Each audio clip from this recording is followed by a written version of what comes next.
Hi y'all, how y'all doing? If anybody sees this, I'm back. I'm trying to share with you guys what I usually do to maintain my sobriety and to remain clean. Basically, to remain clean because a drug is a drug. Being in alcohol or whatever, it's a drug. But my drug of choice was crack cocaine.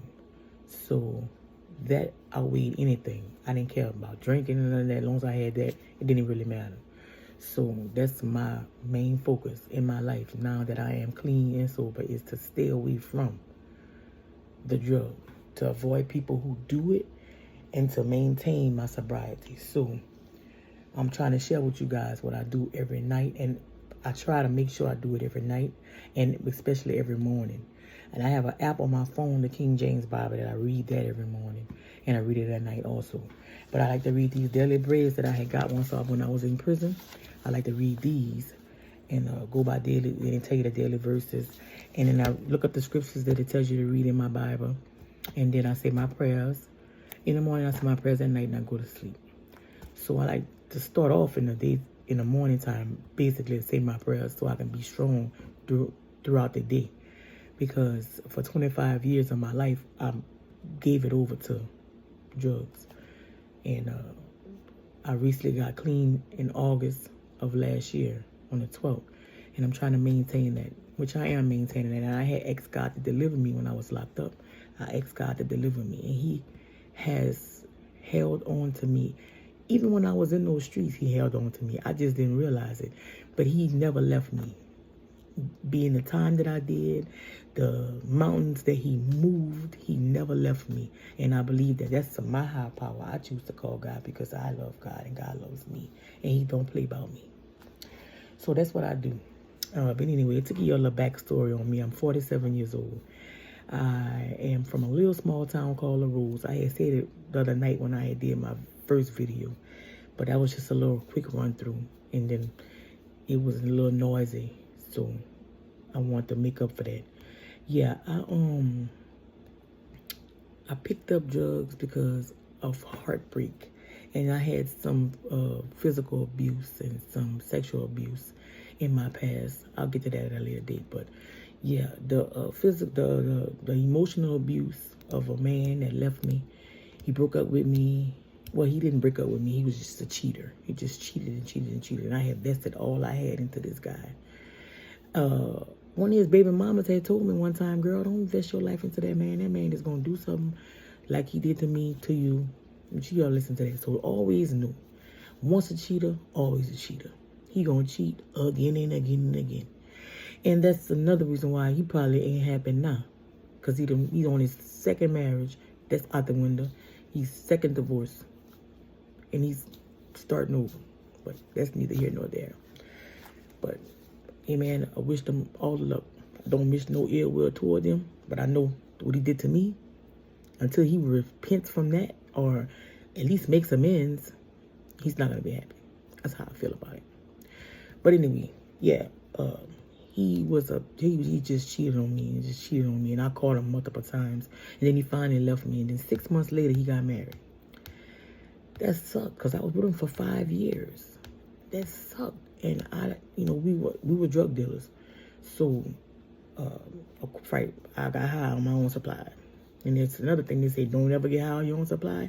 I got high on my own supply. So when I did that, I went on a binge for like 7 days. And this was in 2002. And in 2001, right before my grandmother passed away. My grandmother, she raised me. And my grandmother asked me, before she died, she asked me, she said, I want my granddaughter back. I said, this is me, Mina. She said, no, it's not. This is not my granddaughter. I want my granddaughter back. My grandmother knew that I wasn't right. She knew that I had a stronghold on me. She knew I had to break that bondage. And my grandmother's been dead since 2002. And that affected me a lot also. And then plus, emotional and mentally, my dad, I didn't know my dad too good. I've seen him twice in my life. I met my brother and sister that I have on his side, and I met his wife on his side. And back in 2000, right around the time I got on drugs, my dad shot his wife and then shot himself. So that affected me tremendously. I didn't understand why. I still don't understand why to this day, but I do have a little backstory because I was able to meet my siblings at my grandmother's funeral a few years ago, and I found out that the same disease of addiction that I have, that he had, so it's generational. It's generational. You see, you have to break the generational curse. And people don't understand. See, a person could tell you, oh man, girl, why don't you just stop that? It's not that easy. You can't just let it go. It's not that easy. It's got a hold on you. And it seems like that's all you need. And then, you before you know it, like me, my kids are grown. My son is about to be 16. It's just a lot, man. And it's a part of the reason why I did this, doing these videos and stuff. Because right now I'm going through it, I'm not, actually, I'm blessed. I'm blessed because I'm staying in my mother's house. She's allowing me to stay here. You know what I'm saying? And I'm strong, and I've changed, and we getting along. We're not arguing.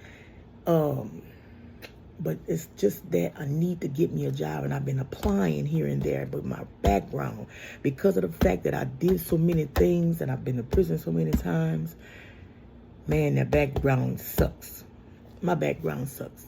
And it's like I'm trying to find help, but I don't have a vehicle. So I've been trying to get this money together to buy this little car that this lady got. So, but when you're trying to do things, people see you trying to do things. People don't run and help you. And I'm not saying they never did, but certain, people that you would think that I would think would stop and want to help you, man, they don't come and run to help you. They really don't. And that's a getting doors shut in your face. That's another thing that hurts, man. It hurts, man, because you praying that you get this job, but I gotta look at it from this point of view because I'm not where I used to be years ago. My mind is at peace because I no longer run behind a narcotic, and I know what I want to do. I know the things that I want to accomplish. I want to leave a legacy for my children. I want them to know, man, my mama overcame that addiction. My mama dropped them drugs. My mama got back on her feet. My mama got everything back the devil stole from her because I'm going to get it. But it's just hard right now, trying to find a job.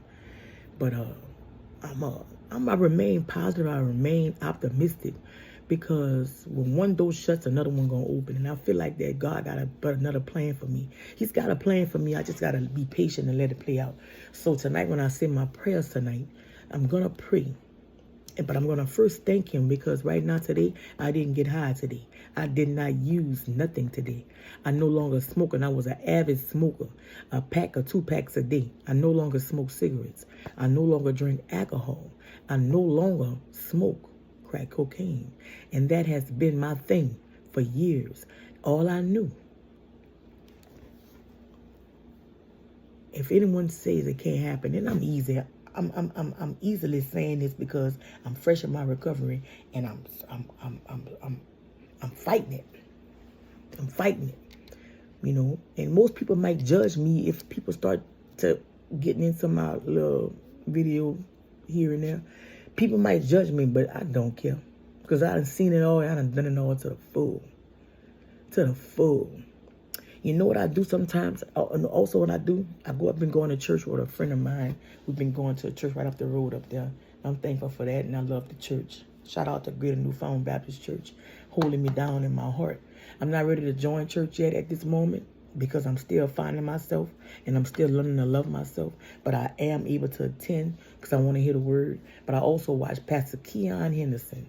Shout out to him, man. I watch that church. I watch his sermons, and I watch him and showing his love. Man, it's wonderful. It's wonderful. And he teaches you. He don't talk at you, and then he's hip. He's hip. So that's another thing. Shout out to Pastor Keon, man. He's holding me down too. You holding me down, brother. So that's all I was trying to say tonight. I'm gonna go on and finish reading my little word for the night. And I got to go to the doctor in the morning with some blood work. So I'm saying me a prayer about that too also. But y'all stay tuned. I'm going to start sharing as much as I can to get these followers up. Give me some of this money they got going on around here. Yeah, but I'm hoping that I can reach out to another addict or somebody else who's been emotionally abused, physically abused, mentally abused. Hoping I can reach out to somebody. And anything that I'm saying is if I could just reach one of y'all to get y'all back on track. That's my goal. That's my goal, to just help somebody else remain focused and take back everything the devil has stole from them. Thank y'all.